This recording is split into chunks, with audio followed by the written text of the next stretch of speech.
Hello everyone! Today we will talk about a deep and thorough analysis of the borrower's company in the Goldfinch protocol. At first, it seems that everything is quite simple, but this is not true. I propose to consider an example. Let's say there is a large Russian company that leases special equipment for construction. This company needs funds to buy the special equipment for leasing it. For this, they want to become borrowers on a Goldfinch platform.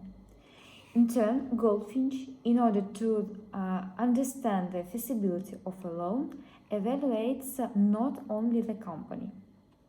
The first thing Goldfinch do is to consider the opportunity in the context of the larger macroeconomic conditions in three layers.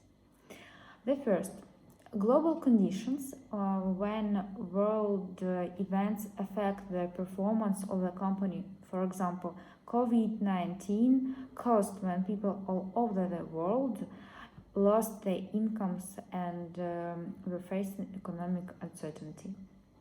This would likely have been a bad time for instance to provide debt.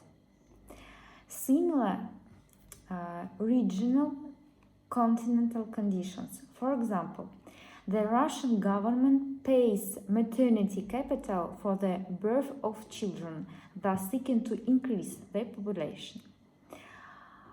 This capital can be spent on the purchase of housing, which means that the demand for residential real estate is increasing, which means that the construction of houses and the need for special equipment is also increasing. We are talking only about residential real estate, but special equipment is also needed in other sectors of construction. This would likely have been a good time for founding this Russian leasing company. The third, country-specific conditions showing how easy it is to do business in the country, how stable is the country's currency compared to the USA dollar, and how crypto-friendly is the government of this country. Then Goldfinch evaluates the company's industry. First, we have to make sure that the industry exists to solve a systematic problem, but not fleeting one. Secondly, we have to know that we are interested in an industry that is stable and growing. Thirdly, it's a competition. In any industry is a marker for size and maternity. Fourthly, we want to ensure that the regulatory environment is stable. In our case, leasing in the construction industry is a fairly large and stable area that is gaining momentum in Russia and also covers many human needs. So, it will always be relevant, profitable, and competitive. Next step is understanding a product. I think this is one of the most difficult stages of researching a company. There are many questions to be answered before deciding on a loan. I will try to present the most important thing using the example of the mentioned Russian leasing company. I had experience working in one of these companies named VTB Leasing that provided auto and special equipment leasing to large enterprises. Almost any small and large enterprise needs cars or special equipment, but not everyone can afford to buy them for cash. They can rent them, but it's expensive and unprofitable.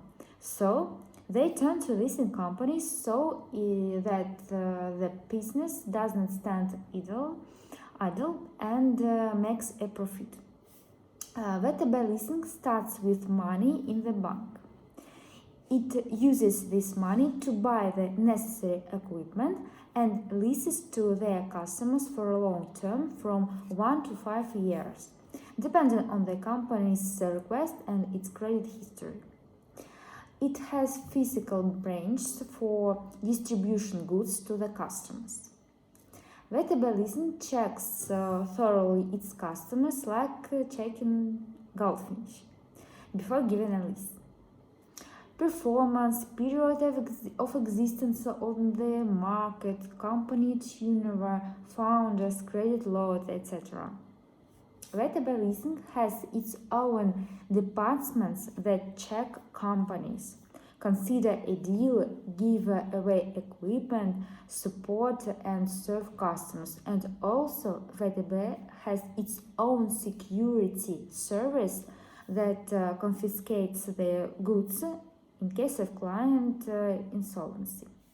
I think this is an indicator of the magnitude of the company. And finally, Goldfinch evaluates a team, leadership team and investors, their experience and reputation, corporate structure and governance of the company. So, thank you for your attention. See you soon. Bye.